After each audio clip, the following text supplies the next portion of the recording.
Hi, എല്ലാവർക്കും competitive ക്രാക്കറിലേക്ക് സ്വാഗതം. ഞാൻ രേവതി വിജയൻ.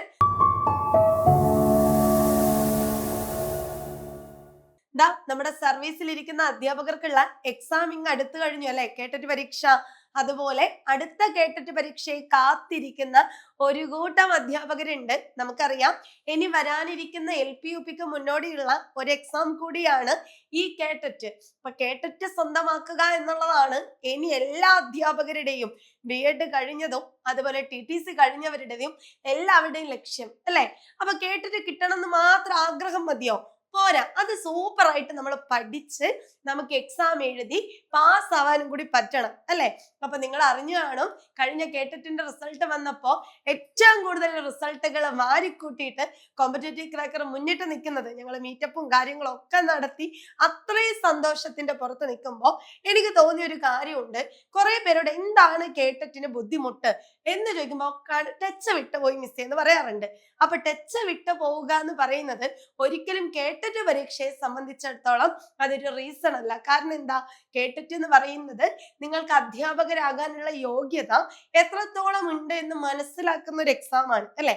അവിടെ ഞാൻ എപ്പോഴും പറയുന്നത് പോലെ, നിങ്ങൾ നല്ലൊരു ടീച്ചറാണോ എന്നുള്ളത് അളക്കാനുള്ളത് നിങ്ങൾ കാര്യങ്ങൾ എങ്ങനെ മനസ്സിലാക്കുന്നു, നിങ്ങൾക്ക് സബ്ജക്ട് നോളജ് ഉണ്ടോ, ഇതെല്ലാം കൂടി കൂട്ടിച്ചേർത്തിട്ടുള്ള ഒരു എക്സാം ആണ് കേട്ടറ്റ് എക്സാം. അതിനെ നിങ്ങൾ വേണ്ട രീതിയിൽ ഒന്ന് കണ്ടാൽ മാത്രം നിങ്ങൾ മതിയാവും. എങ്കിൽ തന്നെ നമുക്ക് കേട്ടറ്റില് 150 മാർക്കിൽ ഒരു 90 മാർക്ക് ഈസി ആയിട്ട് നേടാൻ പറ്റും. കാരണം നെഗറ്റീവും ഇല്ല, കട്ട് ഓഫും ഇല്ല അല്ലെ. അപ്പൊ ഇത്രയും ഉറപ്പില് നമ്മൾ ഇങ്ങനെ നിങ്ങളോട് പറയണമെങ്കിൽ അതിന്റെ റീസൺ വേറൊന്നുമല്ല, എന്റെ പിറകെ കാണുന്ന റിസൾട്ട് തന്നെയാണ്. അപ്പൊ എങ്ങനെയാണ് നമുക്ക് കേട്ടിട്ട് പഠിക്കേണ്ടത് എന്നുള്ള കാര്യങ്ങളൊക്കെ നമ്മൾ എന്ത് ചെയ്തിട്ടുണ്ട്, ഇവിടെ ഡിസ്കസ് ചെയ്ത് കഴിഞ്ഞു അല്ലെ. ഇപ്പൊ എന്റെ സബ്ജക്ട് ഏതാന്ന് നിങ്ങൾക്ക് അറിയാമായിരിക്കും. എന്റെ സബ്ജക്ട് ഏതാ? കേട്ടറ്റ് മലയാളമാണ്. K1 ആയാലും K2 ആയാലും K3 ആയാലും K4 ആണെങ്കിലും നമുക്ക് എന്ത് പഠിക്കാനുണ്ട്? മലയാളം പഠിക്കാനുണ്ട് അല്ലെ. K3ക്ക് പിന്നെ ഓപ്ഷൻ ആണ്, ഒന്നെങ്കിൽ മലയാളം എടുക്കാം അല്ലെങ്കിൽ ഇംഗ്ലീഷ് എടുക്കാം. ബാക്കി 3 കാറ്റഗറിക്കും ഉറപ്പായിട്ടും മലയാളം പഠിക്കാനുണ്ട്. അപ്പൊ ഈ പഠിക്കുന്ന K1 K2 K3 K4ന്റെ സിലബസില് മലയാളം എല്ലാവർക്കും പഠിക്കാനുള്ളത് എന്ത് തന്നെയാണ്? സെയിം തന്നെയാണ്. അപ്പൊ ഇനി കൂടുതൽ സിലബസിലേക്ക് ഒന്നും ഞാൻ കടക്കുന്നില്ല. കാരണം ഇതിനു മുന്നേ നമ്മൾ എന്ത് പഠിക്കണം? 40 മാർക്ക് K4-നുണ്ട്, 30 മാർക്ക് K1 K2 K3ക്കും ഉണ്ടെന്ന് നമ്മൾ പറഞ്ഞു. അതിൽ എന്തൊക്കെ പഠിക്കാനുണ്ട്? ഗദ്യം പദ്യവും ഉണ്ട്, വ്യാകരണവും ഉണ്ട്, ബോധനശാസ്ത്രവും ഉണ്ട് അല്ലെ. അപ്പൊ ഇത്രയുമാണ് നമുക്ക് പഠിക്കാനുള്ളത്.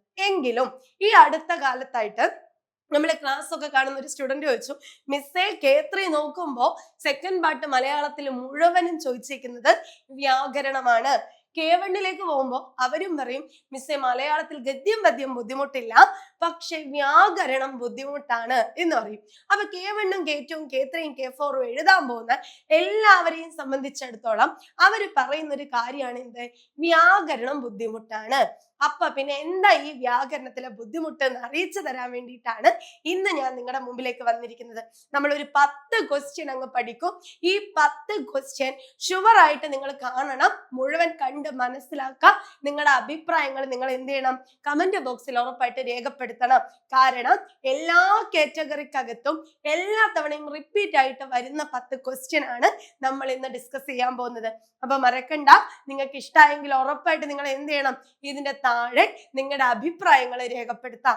അതുപോലെ നമുക്കൊരു ഫ്രീ ഗ്രൂപ്പ് ഉണ്ട്, ഈ ഗ്രൂപ്പിനകത്ത് ജോയിൻ ചെയ്യാം. അപ്പൊ നിങ്ങൾക്ക് എപ്പോഴാണ് കേട്ടതിന്റെ നോട്ടിഫിക്കേഷൻ, വെരിഫിക്കേഷൻ, ഈ കാര്യങ്ങളൊക്കെ അതിനകത്ത് അറിയാൻ പറ്റും. ഇനി സർവീസിൽ ഇരിക്കുന്ന ടീച്ചേഴ്സിനോട് കൂടി ഒരു കാര്യം പറഞ്ഞ് ഞാൻ തുടങ്ങാം. അതായത് പഠിച്ചതൊക്കെ മറന്നുപോയി മിസ്സേ, ഒന്നും ഓർമ്മയില്ല, സ്കൂളിലെ തിരക്കും അതും ഇതൊക്കെ ആയിട്ട് വിട്ടുപോവാണ് എന്ന് തോന്നുവാണെങ്കിൽ ടെൻഷൻ അടിക്കണ്ട. നമ്മൾ ഈ 29-ാം തീയതി മുതല് എന്ത് ചെയ്യുന്നുണ്ട്? ഒരു ബൂസ്റ്റർ ബാച്ച് ആരംഭിക്കുന്നുണ്ട്. ഡെയിലി 2 മണിക്കൂർ ക്ലാസ് വെച്ച് നമ്മൾ ഈ സിലബസിനെ മുഴുവനും അതിന്റെ കൂടെ തന്നെ ഇമ്പോർട്ടന്റ് ആയിട്ടുള്ള ടോപ്പിക് കവർ ചെയ്ത് നമുക്കത് സെറ്റ് ആക്കി എടുക്കാം കേട്ടോ. അതുകൊണ്ട് നിങ്ങൾ അങ്ങനത്തെ ടെൻഷൻ ഒന്നും അടിക്കണ്ട, ഇതും കൂടി നിങ്ങളുടെ ഓർമ്മയിൽ വരുത്താം. ഇനി ഇതേക്കുറിച്ചൊക്കെ അറിയാൻ വേണ്ടിയിട്ട് ഇതിൽ കാണുന്ന നമ്പറിലേക്ക് 8589083568 എന്ന നമ്പറിലേക്ക് കോണ്ടാക്ട് ചെയ്യാം. അപ്പൊ ഞാൻ നേരത്തെ പറഞ്ഞതുപോലെ നമ്മുടെ 10 മാർക്കിന്റെ ചോദ്യത്തിലെ സ്ഥിരമായിട്ട് കാണുന്ന ഒന്നാമത്തെ ചോദ്യമാണ്, ഇന്റെ ഉടെ എന്ന പ്രത്യയങ്ങൾ വരുന്ന വിഭക്തി ഏത്? വളരെ ഇമ്പോർട്ടന്റ് ആണ്.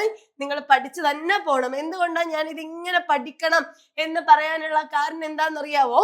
ഈ ഇൻഡേ ഉഡേ എന്ന് പറയുന്ന ഒരു സാധനം എന്താണ്? നമ്മുടെ വിഭക്തിയാണ്.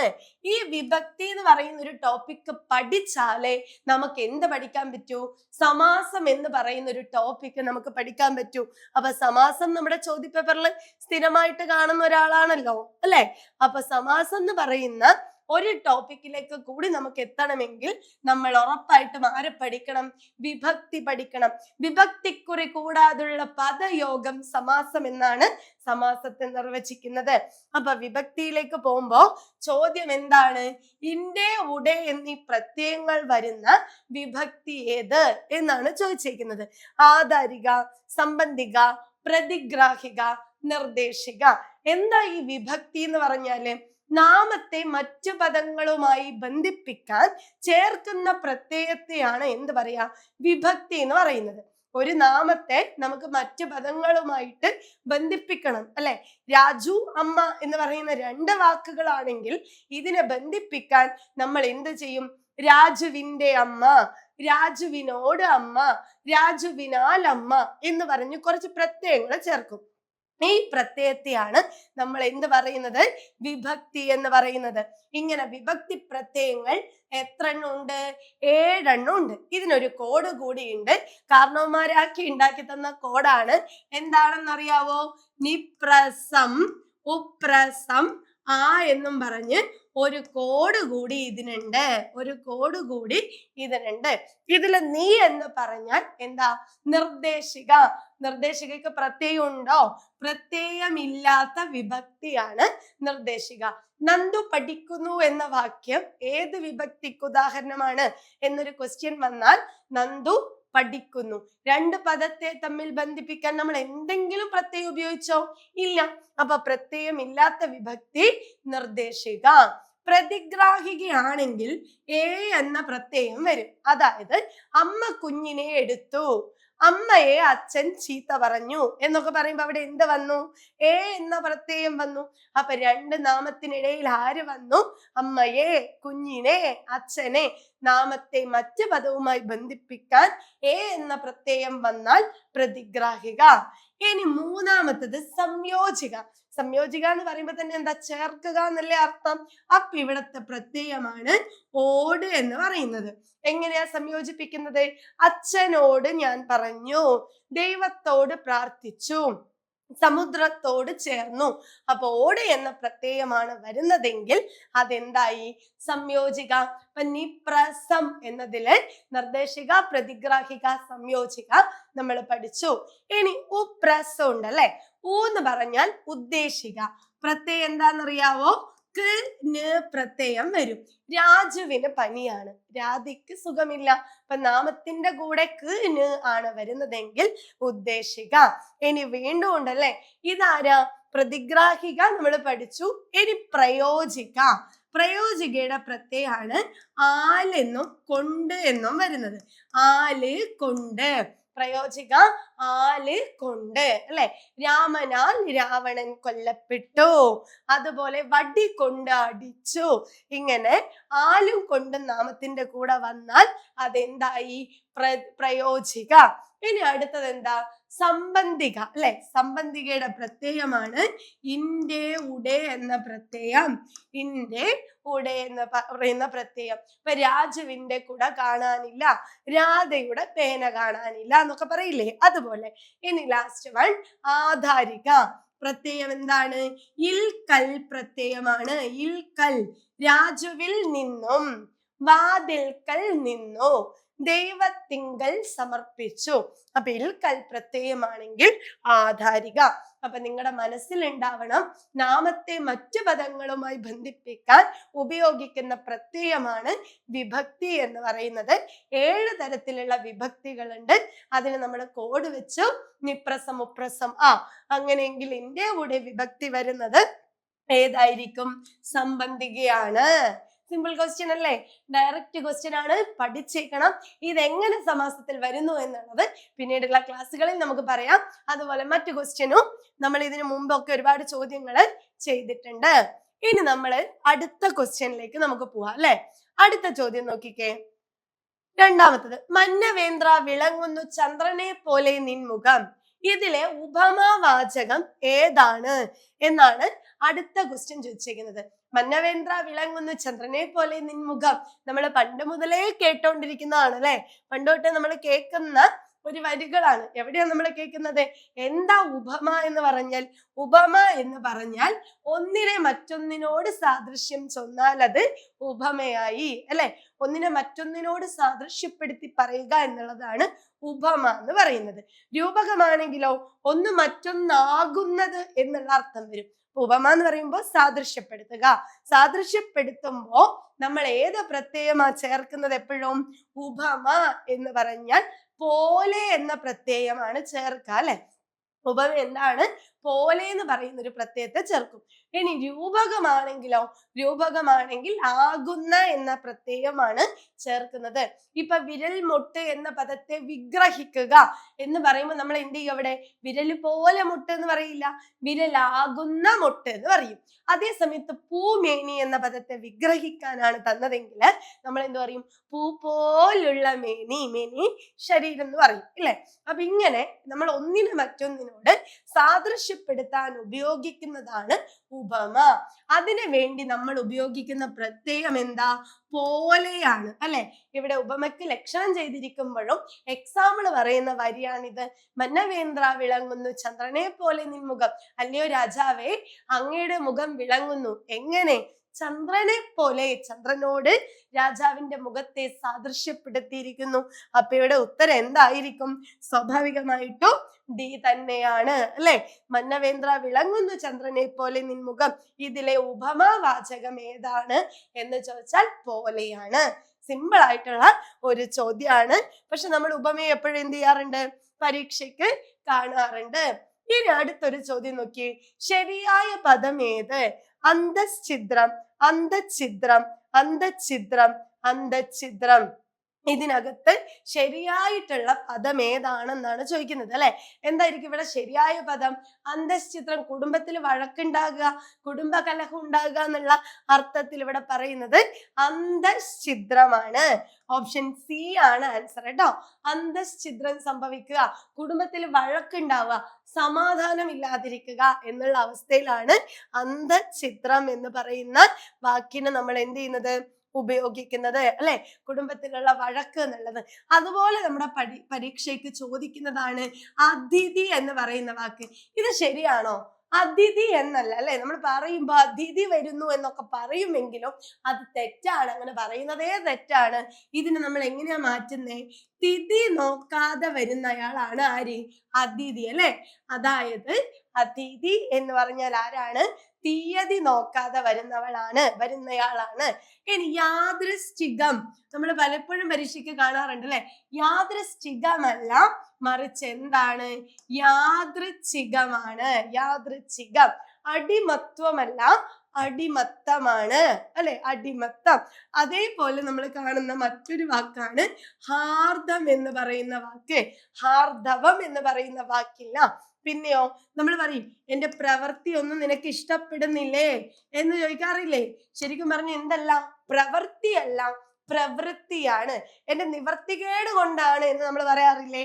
നിവൃത്തിയാണ്. നിവൃത്തി, പ്രവൃത്തി, നിവൃത്തി, ആവൃത്തി.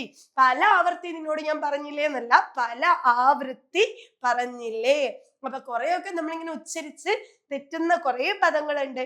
അതുകൂടി നിങ്ങൾ എന്ത് ചെയ്യുക? ഇവിടെ ഒന്ന് ശ്രദ്ധിക്കാം. ഇനി നമുക്ക് അടുത്ത ചോദ്യം നോക്കാം അല്ലെ. സന്ധിയിൽ നിന്ന് വന്നേക്കുന്ന ഒരു ചോദ്യമാണ്. സന്ധി ഇല്ലാത്ത ഏതെങ്കിലും ഒരു ക്വസ്റ്റ്യൻ പേപ്പർ കണ്ടിട്ടുണ്ടോ? ഇല്ല. അതായത് താഴെ തന്നിരിക്കുന്നവയിൽ കൂട്ടത്തിൽ പെടാത്തത് ഏത് എന്നും പറഞ്ഞ് കുറച്ച് പദങ്ങൾ തന്നു കൊടുത്തിട്ടുണ്ട്. പിരിച്ചെഴുതിയതിൽ ശരിയായവ ഏതെന്ന് ചോദിച്ചിട്ടുണ്ട്. ഡയറക്റ്റ് ആയിട്ട് സന്ധിക്ക് ഉദാഹരണം ഏത് എന്നും ചോദിച്ചിട്ടുണ്ട്.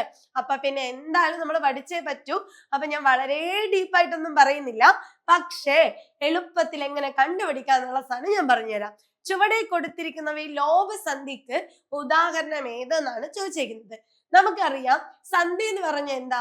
രണ്ട് വർണ്ണങ്ങൾ തമ്മിൽ ചേരുമ്പോൾ ഉണ്ടാകുന്ന വർണ്ണമാറ്റമാണ് സന്ധി. നമുക്ക് പ്രധാനമായിട്ട് 4 സന്ധികളുണ്ട് അല്ലെ. ഏതൊക്കെയാ? ഒന്ന് ആഗമസന്ധി ഉണ്ട്, 2 ദ്വിത്വസന്ധി ഉണ്ട്, 3 ലോഭസന്ധി ഉണ്ട്, 4 ആദേശസന്ധി ഉണ്ട്. ഇങ്ങനെ 4 സന്ധികളുണ്ട്. അപ്പൊ നമുക്ക് സന്ധിയാണ് കണ്ടുപിടിക്കേണ്ടത്. ഇവിടെ ചോദിച്ചേക്കുന്നത് ആഗമം എന്ന് പറഞ്ഞ എന്താ? രണ്ടുപേര് സംസാരിക്കുമ്പോ മൂന്നാമതൊരാൾ കൂടി കടന്നു വരുമ്പോ നമ്മൾ എന്ത് പറയും? മൂന്നാമതൊരാള് ആഗമിച്ചു എന്ന് പറയില്ലേ? ദ്വിത്വമാണെങ്കിൽ എന്ത് ചെയ്യും? 2 വർണ്ണങ്ങൾ ചേരുമ്പോ ഒരു വർണ്ണം ഇരട്ടിച്ച് വരുന്നു, അത് ദ്വിത്വസന്ധി. ലോഭമാണെങ്കിലോ, ലോഭം കുറയുക, 2 വർണ്ണങ്ങൾ തമ്മിൽ ചേരുമ്പോ ഒരു വർണ്ണം കുറഞ്ഞു പോവുക. ആദേശാണെങ്കിലോ 2 വർണ്ണങ്ങൾ തമ്മിൽ ചേരുമ്പോ ഒരു വർണ്ണം പോയിട്ട് ആ സ്ഥാനത്ത് പുതിയൊരു വർണ്ണം വന്നേരുക.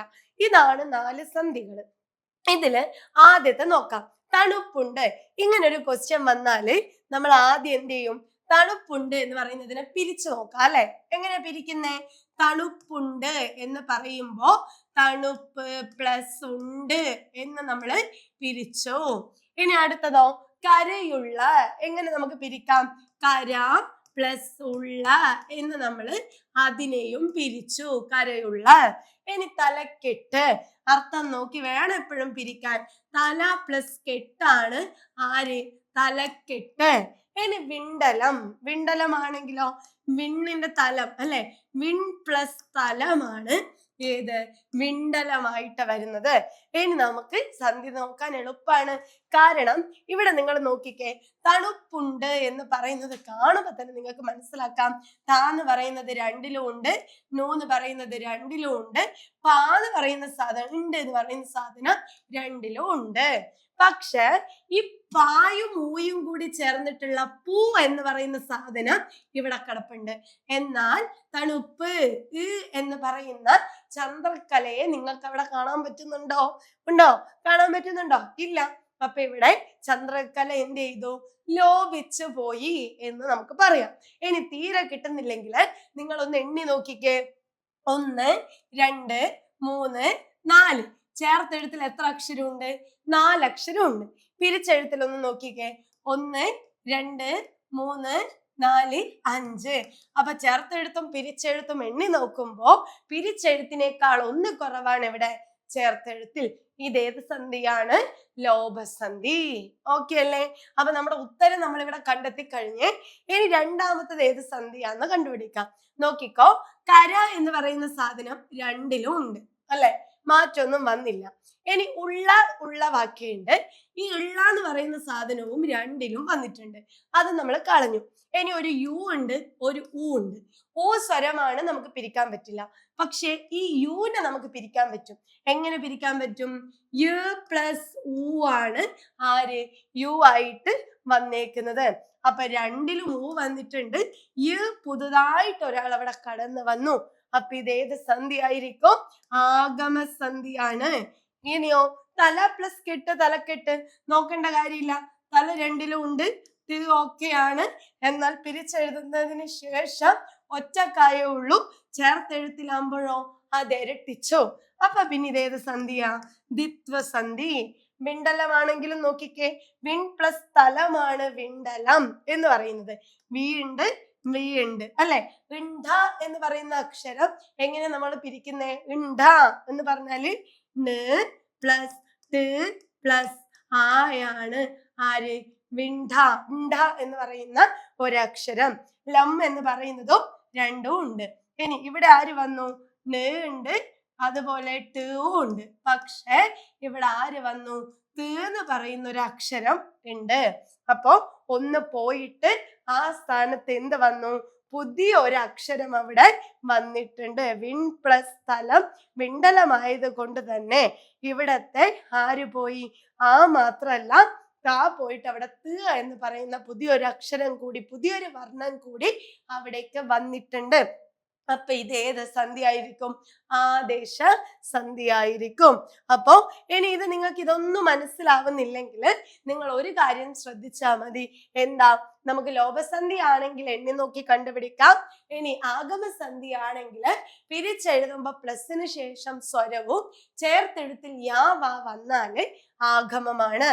ഇനി ഇരട്ടിപ്പ് വരുന്നുണ്ടെങ്കിലോ ദ്വിത്വസന്ധി ഇരട്ടിക്കാത്ത സന്ദർഭം ഉണ്ട്, അത് ഞാൻ പറഞ്ഞുതരാം. ഇനി വിണ്ടലമാണെങ്കിൽ നിങ്ങൾക്ക് കണ്ടുപിടിക്കാൻ ഒരു എളുപ്പ വഴി പറഞ്ഞുതരാം. പിരിച്ചെഴുതുമ്പോ പ്ലസിന് മുമ്പ് ചന്ദ്രക്കലയിട്ട വ്യഞ്ജനമോ ചില്ലക്ഷരമോ അനുസാരമോ വിസർഗമോ വരികയോ ചേർത്തെഴുത്തിൽ അവ കാണുന്നില്ലെങ്കിൽ അതെല്ലാം എന്താണ്? ആദേശസന്ധി ആയിരിക്കും. ഇതവിടെ എന്ത് ചെയ്യാം? ഒന്നോർത്ത് വെക്കാം കേട്ടോ. ഇനി നമുക്ക് എന്ത് ചെയ്യാം? അടുത്ത ക്വസ്റ്റ്യനിലേക്ക് പോവാം. ഞാൻ വേഗം നടന്ന് കുന്നു കയറി. ഈ വാക്യത്തിൽ ക്രിയാവിശേഷണമായി ചേർത്തിരിക്കുന്ന പദം ഏത്? ഞാൻ വേഗം നടന്ന് കുന്നു കയറി. ഇതില് ഈ വാക്യത്തിലെ ക്രിയാവിശേഷണമായിട്ട് ചേർത്തിരിക്കുന്ന പദം നടന്ന്, വേഗം, കുന്ന്, കയറി. എന്താ ക്രിയയെ വിശേഷിപ്പിക്കുക എന്ന് പറഞ്ഞാൽ ഒരു പ്രവൃത്തിയെ നമ്മൾ വിശേഷിപ്പിക്കുക അല്ലെ. ഇപ്പൊ നാമവിശേഷണം എന്ന് പറഞ്ഞ എന്താ? സുന്ദരിയായ കുട്ടി അല്ലെ, ഭംഗിയുള്ള പൂവ് എന്നൊക്കെ നമ്മൾ പറയും. ഒരു ക്രിയയാണ് ഇവിടെയെങ്കിലോ നടന്ന് എന്ന് പറയുന്നത് ക്രിയയാണ്. വേഗം നടന്ന്, കുന്ന് നാമാണ്, കയറിയും ക്രിയയാണ്. അപ്പൊ ഇവിടെ എന്താ ഉത്തരം വരിക? വേഗം നടന്ന് കുന്ന് കയറി എന്ന് പറഞ്ഞാല് ഇവിടെ വേഗം എന്ന് പറയുന്നതിനെയാണ് നമ്മൾ എന്ത് പറയുന്നത്? ഇവിടത്തെ ക്രിയാവിശേഷണം അല്ലെ. ഞാൻ വേഗം നടന്ന് കുന്ന് കയറി, വേഗം നടന്ന്. അപ്പൊ നടന്ന് എന്ന ക്രിയയെ വിശേഷിപ്പിക്കുന്നത് എങ്ങനെയാണ്? വേഗം എന്ന പദം കൊണ്ടാണ്. അപ്പൊ ക്രിയാവിശേഷണമായിട്ട് വരുന്നത് ഏതാണ്? വേഗമാണ്. ഓപ്ഷൻ ബി ആണ്. ഇനി അടുത്ത ചോദ്യം നോക്കിക്കേ. ബ എന്ന് പറയുന്ന അക്ഷരം ഏത് വിഭാഗത്തിൽ പെടുന്ന അക്ഷരമാണ് എന്ന് ചോദിച്ചിട്ടുണ്ട്. ബ എന്നത് ഏത് വിഭാഗത്തിൽ പെടുന്ന അക്ഷരമാണ്? ദന്ത്യം, താലവ്യം, ഓഷ്ട്യം, ഖണ്ഡ്യം. ഞാൻ എല്ലാ ക്ലാസ്സിലും പറഞ്ഞിട്ടുണ്ട് അക്ഷരം എഴുതാൻ കൃത്യമായിട്ട് പഠിച്ചിരിക്കണം. നമുക്ക് വ്യഞ്ജനാക്ഷരങ്ങളുണ്ട് അല്ലെ, സ്വരാക്ഷരവും ഉണ്ട്, വ്യഞ്ജനാക്ഷരവും ഉണ്ട്. വ്യഞ്ജനാക്ഷരത്തിൽ നിങ്ങൾ പഠിക്കേണ്ട രണ്ട് കാര്യമുണ്ട്. ഒന്ന് ഉച്ചാരണ സ്ഥാനത്തിന്റെ അടിസ്ഥാനത്തിലുള്ള തിരിവും മറ്റൊന്ന് ഉച്ചാരണ അവയവത്തിന്റെ അടിസ്ഥാനത്തിലുള്ള തിരിവും ഉണ്ട്. അപ്പൊ ഉച്ചാരണ സ്ഥാനത്തിന്റെ അടിസ്ഥാനത്തിൽ വന്നേക്കുന്ന ചോദ്യ ഇത്. ഉച്ചാരണത്തിന്റെ അടിസ്ഥാനത്തിലാണെങ്കിലോ ഗരം, അധികരം, മൃദുഘോഷം, അനുനാസികം എന്ന് പറഞ്ഞ തിരിവ് പോവും. എന്നാൽ ഇവിടെയോ ഉച്ചാരണ സ്ഥാനമാണ്, അവിടെ വരുന്നതാണ് ഖണ്ഡ്യം. ഖണ്ഡ്യം എന്ന് പറഞ്ഞാൽ നമ്മുടെ തൊണ്ട കൊണ്ട് ഉച്ചരിക്കുന്ന അക്ഷരം അല്ലെ. കാ വർഗത്തിൽപ്പെട്ട എല്ലാം എന്താണ്? ഖണ്ഡ്യമാണ്. കാ വർഗത്തിൽപ്പെട്ട എല്ലാം ഖണ്ഡ്യാക്ഷരങ്ങളാണ്. ഇനിയോ ക, ച, ചായാണെങ്കിലോ ഈ ചാ വർഗത്തിൽപ്പെട്ടതിന് നമ്മൾ എന്ത് പറയും? താലവ്യാക്ഷരങ്ങൾ എന്ന് പറയും. ചാ വർഗത്തിൽപ്പെട്ടത് താലവ്യാക്ഷരം. ഇനി ഠാ വർഗത്തിലാണ് പെടുന്നതെങ്കിൽ അതിന് നമ്മൾ എന്ത് പറയും? മൂർധന്യം എന്ന് പറയും അല്ലെ. ഠാ വർഗത്തിലാണെങ്കിൽ മൂർധന്യം എന്ന് നമ്മൾ പറയും. മൂർധന്യം എന്ന് പറയും. ഇനി തായാണെങ്കിലോ താ എന്ന് പറയുമ്പോൾ നമ്മൾ എന്താ ഉപയോഗിക്കുന്നത്? നമ്മുടെ പല്ലാണ് ഉപയോഗിക്കുന്നത്. അതുകൊണ്ട് തന്നെ താ വർഗത്തിൽപ്പെട്ട എല്ലാത്തിനെയും നമ്മൾ ദന്ത്യാക്ഷരമായിട്ട് കണക്കാക്കും. പിന്നെയോ പാ വർഗത്തിൽ പ, ഭ, ഭ, ഭ, മ എന്ന് പറയുമ്പോൾ നമ്മൾ നമ്മുടെ ചുണ്ടുകളാണ് ഉപയോഗിക്കുന്നത്. അതുകൊണ്ട് തന്നെ പാ വർഗത്തിൽപ്പെട്ട എല്ലാത്തിനെയും നമ്മൾ എന്ത് പറയും? ഓഷ്ട്യസ്വരങ്ങൾ എന്ന് പറയും. അങ്ങനെ വരുമ്പോൾ ഭ എന്ന് പറയുമ്പോൾ നമ്മുടെ രണ്ട് ചുണ്ടുകളെ കൂട്ടിമുട്ടുന്നുണ്ട്. അപ്പൊ ഉത്തരം എന്താണ്? ഓഷ്ട്യമാണ്. സിമ്പിൾ ആണ്. ഇങ്ങനെയൊക്കെയാണ് എന്ത് ചെയ്യുന്നത്? നമുക്ക് അക്ഷരത്തിൽ നിന്ന് ചോദ്യങ്ങൾ വരുന്നത്. ഇനി അടുത്ത ഒരു ചോദ്യത്തിലേക്ക് പോകുമ്പോൾ നമ്മുടെ സാഹിത്യ ചരിത്രത്തെ റിലേറ്റ് ചെയ്ത് വന്നിരിക്കുന്ന ക്വസ്റ്റ്യൻ ആണ്. കേരള ഉൽപ്പത്തിയെ കുറിച്ചും കേരളത്തിന്റെ ചരിത്രത്തെ കുറിച്ചൊക്കെ നമുക്ക് വിവരം കിട്ടുന്ന ഒരു സാഹിത്യ ചരിത്രമാണ് കൈരളിയുടെ കഥ. ഈ ഗ്രന്ഥം എഴുതിയത് ആരാണ് എന്ന് ചോദിച്ചിട്ടുണ്ട്. N Krishnapillai, Ulloor S Parameswaran Iyer, doctor K M George, Joseph Mundassery. Mundassery ഒക്കെ പ്രധാനപ്പെട്ട നിരൂപകന്മാരിൽ അല്ലെ അഗ്രഗണ്യനായിട്ടുള്ള ഒരു വ്യക്തിയാണ്. പിന്നെ കെ എം ജോർജ്, അതുപോലെ തന്നെ ഉള്ളൂരിന്റെ ഒക്കെ സാഹിത്യ ചരിത്രത്തെ വെച്ചുകൊണ്ടാണ് നമ്മൾ കേരളത്തെ കുറിച്ചും മലയാള ഭാഷ ഉൽപ്പത്തിയെ കുറിച്ചൊക്കെ പഠിക്കുന്നത്. പിന്നെയോ എൻ കൃഷ്ണപിള്ള. അപ്പൊ കൈരളിയുടെ കഥ എഴുതിയിരിക്കുന്നത് എൻ കൃഷ്ണപിള്ളയാണ് കേട്ടോ. ഉള്ളൂരിനെ പിന്നെ നമ്മൾ എന്താ പറയുന്നത്? പണ്ഡിതനായ കവിയാണ്, ഉല്ലേഖ ഗായകനാണ്, കഠിന കവിയാണ് അല്ലെ, ഉജ്ജ്വല ശബ്ദാഢ്യനാണ്. ഇതൊക്കെ നമ്മൾ ഉള്ളൂരിനെയും പറയാറുണ്ട്. അത് നിങ്ങൾ എന്ത് ചെയ്യരുത്? മറന്ന് പോവരുത്. ഓക്കെ, ഇനി നമ്മൾ അടുത്ത ക്വസ്റ്റ്യനിലേക്ക് പോവാം. ഇരുമ്പ് കൊണ്ടുണ്ടാക്കിയ കട്ടിൽ. ഈ വാക്യത്തിലെ ദ്യോതക ശബ്ദം ഏത്? നമ്മൾ യൂട്യൂബിൽ തന്നെ ഒരുപാട് പ്രൊമോയിലും കാര്യങ്ങളും ഒക്കെ ഞാൻ ചർച്ച ചെയ്തിട്ടുണ്ട്. അതുപോലെ തന്നെ ക്വസ്റ്റ്യൻ വന്നേക്കുന്ന ഒന്നാണ് ഈ ദ്യോതക ശബ്ദം ഏത്? അറിയാവോ? ദ്യോതകം. ഇരുമ്പ് കൊണ്ട് ഉണ്ടാക്കിയ കട്ടിൽ ഈ വാക്യത്തിലെ ദ്യോതകം. എന്താ ഈ ദ്യോതകം എന്ന് പറഞ്ഞാല്? നമുക്കറിയാം, പദം അല്ലെങ്കിൽ വാക്ക് അല്ലെങ്കിൽ ശബ്ദത്തെ നമ്മൾ പ്രധാനമായിട്ടും എത്രയായിട്ട് തിരിച്ചിട്ടുണ്ട്? രണ്ടായിട്ട് തിരിച്ചിട്ടുണ്ട്. അതാണ് വാചകം എന്നും പറയാറുണ്ട്, ദ്യോതകം എന്നും പറയാറുണ്ട്. നമ്മൾ വ്യാകരണം പഠിച്ചു തുടങ്ങുമ്പോൾ ഏറ്റവും ബേസ് ആയിട്ട് നമ്മൾ പഠിക്കുന്നത് ഇവിടെ നിന്നാ. അപ്പൊ ദ്യോതകം എന്ന് പറഞ്ഞാൽ എന്താ സാധനം? നമുക്ക് കേൾക്കുന്ന മാത്രയില് അർത്ഥമില്ലാത്തതും മറ്റ് പദങ്ങളോട് ചേരുമ്പോൾ മാത്രം അർത്ഥം തരുന്ന ശബ്ദത്തെയാണ് ദ്യോതകം എന്ന് പറയുന്നത്. ഇപ്പൊ ഞാൻ നിങ്ങളോട് വന്ന് നല്ല എരിവുണ്ട് എന്ന് പറയുമ്പോൾ നിങ്ങൾക്ക് അതിന്റെ അർത്ഥം പെട്ടെന്ന് കിട്ടും, അല്ലെ? ആന എന്ന് പറയുമ്പോൾ നിങ്ങൾ കണ്ടില്ലെങ്കിലോ നിങ്ങളുടെ മുന്നിൽ ഇല്ലെങ്കിലോ ആനയുടെ രൂപം ഇന്നതാണ് എന്നും പറഞ്ഞ് നിങ്ങൾക്ക് വരുന്നുണ്ട്. പക്ഷെ ഞാൻ നിങ്ങളോട് വന്ന് കൊണ്ട് എന്ന് പറഞ്ഞാൽ നിങ്ങൾ എന്നോട് കൊണ്ടോ? അതെന്താ എന്ന് ചോദിക്കും, അല്ലെ? പറ്റി, നിന്ന്, എന്ന്, കുറിച്ച്, വരെ, കാൾ, കൊണ്ട്. ഇതിനെയാണ് നമ്മൾ എന്ത് പറയാ? ദ്യോതകം എന്ന് പറയാ. ഒറ്റക്ക് നിൽക്കുമ്പോ അർത്ഥമില്ല, മറ്റു പദങ്ങളുടെ കൂടെ നിൽക്കുമ്പോൾ അർത്ഥം തരുന്ന ശബ്ദത്തെ ദ്യോതകം എന്ന് പറയുന്നു. ഇതിനെയാണ് വാചകത്തെ നാമം, ക്രിയ, ഭേദകം എന്ന് തിരിച്ചിട്ടുണ്ട്. ദ്യോതകമാണെങ്കിലോ ഗതി, ഘടകം, വ്യാക്ഷേപകം, കേവലം എന്നും പറഞ്ഞ് തിരിച്ചിട്ടുണ്ട്. അപ്പൊ ഇവിടെ ചോദിച്ചേക്കുന്നത് ഇരുമ്പ് കൊണ്ടുണ്ടാക്കിയ കട്ടിലിലെ ദ്യോതക ശബ്ദം ഏത്? ഇരുമ്പ് കേൾക്കുമ്പോ അർത്ഥമുണ്ട്. കൊണ്ട് ഉണ്ടാക്കിയ കട്ടിൽ, കട്ടിലിന് അർത്ഥമുണ്ട്. ഉണ്ടാക്കുക എന്ന് പറയുന്ന ഒരു മീനിങ് ഉണ്ട്. എന്നാൽ ഇതിലെ ദ്യോതക ശബ്ദം ഏതാണ്? കൊണ്ട്. ഒറ്റയ്ക്ക് നിൽക്കുമ്പോൾ അർത്ഥമില്ല, മറ്റു പദത്തിന്റെ കൂടെ നിൽക്കുമ്പോൾ അർത്ഥം തരുന്നത് കൊണ്ട് തന്നെ ദ്യോതക ശബ്ദം ഏതാണ്? കൊണ്ടാണ്, അല്ലെ? അപ്പൊ ഇത് നിങ്ങൾ മറക്കാതിരിക്കാം. ഇനി നമുക്ക് എന്തായാലും അടുത്ത ക്വസ്റ്റ്യനിലോട്ട് പോവാം. അടുത്ത നോക്കിയേ, ചുവടെ കൊടുത്തിരിക്കുന്നവയിൽ മുൻവിനിയച്ചത്തിന് ഉദാഹരണം ഏത്? ഉറപ്പായിട്ട് പഠിച്ചു പോവാ. ഇത് മാത്രം പഠിച്ചാൽ പോരാ. പക്ഷെ ഈ ഒരു വീഡിയോയുടെ ലെങ്ത് നന്നായിട്ട് കൂടി പോകുന്നത് കൊണ്ട് ഞാൻ ഇതിന്റെ വലിയ രീതിയിലുള്ള വിശദീകരണം തരുന്നില്ല. പക്ഷെ നിങ്ങൾ പഠിക്കുമ്പോൾ സകർമ്മക ക്രിയ, കാരിതക്രിയ, പ്രയോജക ക്രിയ എന്നൊക്കെ പറഞ്ഞ് ചോദ്യം വരുന്നത് ഇതേ ഏരിയയിലാണ്. അവിടെ മുൻ, പിൻ, തൻ, നടു വിനയച്ചങ്ങളിൽ നിന്ന് ചോദ്യം വരാറുണ്ട്, അല്ലെ? ഇപ്പൊ വിനയച്ചം എന്താണ് എന്ന് ഞാൻ പറഞ്ഞുതരാം. ക്രിയയെ ആശ്രയിച്ച് നിൽക്കുന്ന മറ്റൊരു ക്രിയ, ക്രിയയെ ആശ്രയിച്ച് നിൽക്കുന്ന ഒരു അപൂർണ ക്രിയ. രണ്ട് ക്രിയകൾ അടുത്തടുത്തുണ്ടാവും. ഇതാണ് വിനയച്ചം എന്ന് പറയുന്നത്. ഈ വിനയച്ചത്തെ നമ്മൾ 5 ആയിട്ട് തിരിച്ചിട്ടുണ്ട്. 5 വിനയച്ചങ്ങളാണ്. 1 മുൻവിനയച്ചം, 2 പിൻവിനയച്ചം, 3 നടുവിനയച്ചം, 4 തൻവിനയച്ചം, 5 പാക്ഷിക വിനയച്ചം. ഇത് പഠിക്കുമ്പോ മുൻ, പിൻ, തൻ, നടു, പാക്ഷിക വിനയച്ചം. ചുവടെ കൊടുത്തിരിക്കുന്നവയിൽ മുൻ വിനയച്ചത്തിന് ഉദാഹരണം ഏത്? ഇങ്ങനെയാണ് ചോദ്യം വരിക. ഇങ്ങനെ വരുമ്പോൾ നിങ്ങൾ എങ്ങനെ കണ്ടുപിടിച്ചാൽ മതി എന്നറിയാവോ? മുൻ വിനയച്ചം എന്ന് പറഞ്ഞാൽ ഭൂതകാലത്തെ സൂചിപ്പിക്കുന്ന വിനയച്ചാണ്. ഭൂതകാലത്തെ സൂചിപ്പിക്കുന്ന വിനയച്ചം. ഇങ്ങനെ പഠിച്ചാൽ ഉത്തരം കിട്ടണമെന്നില്ല. അപ്പൊ നിങ്ങൾ മനസ്സിലാക്കുക, 2 ക്രിയകൾ തമ്മിൽ ചേരുമ്പോ അവിടെ ഒരു പ്രത്യയങ്ങളും വരുന്നില്ലെങ്കിൽ അത് ഏത് വിനയച്ചാണ്? മുൻ വിനയച്ചമായിരിക്കും. ചെന്നു പറഞ്ഞു, പോയി കണ്ടു, വന്നു നിന്നു എന്നൊക്കെ നോക്കിക്കേ. നടുവിൽ എന്തേലും പ്രത്യയം ഉണ്ടോ? ഇല്ല. അപ്പൊ പ്രത്യയങ്ങളൊന്നും ഇല്ലാതെ 2 ക്രിയകൾ അടുത്തടുത്ത് നിന്നാൽ മുൻവിനയച്ചം. പിൻവിനയച്ചമാണെങ്കിൽ വരാൻ പറഞ്ഞു, പോകാൻ പറഞ്ഞു, നിൽക്കാൻ പറഞ്ഞു, ചെയ്യാൻ പറഞ്ഞു. ഇവിടെ ഒരു പ്രത്യയം റിപ്പീറ്റ് ആയിട്ട് വരുന്നുണ്ട്. 2 ക്രിയകളുടെ ഇടയിലായിട്ട് ആൻ എന്ന പ്രത്യയമാണെങ്കിൽ പിൻവിനയച്ചമാണ്.